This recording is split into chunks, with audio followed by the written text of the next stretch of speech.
আসসালামু আলাইকুম বন্ধুরা, নিউজ বাংলা চ্যানেলে আপনাদেরকে স্বাগতম। বন্ধুরা, স্ক্রিনে দেখতে পাচ্ছেন আমার দেশ পত্রিকার আজকের হেডলাইন করেছে হাসিনার নির্বাচনে মৃত ভোটারের ছড়াছড়ি, কবর থেকে এসে ভোট দেন 20 লাখ ব্যক্তি।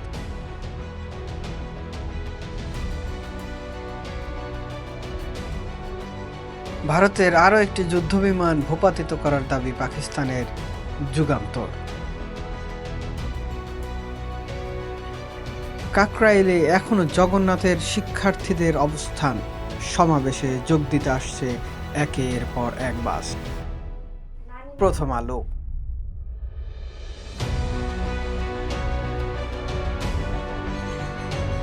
ডিএসির সূচক 5 বছরের মধ্যে সর্বনিম্নে, বলছে দৈনিক ইত্তেফাক।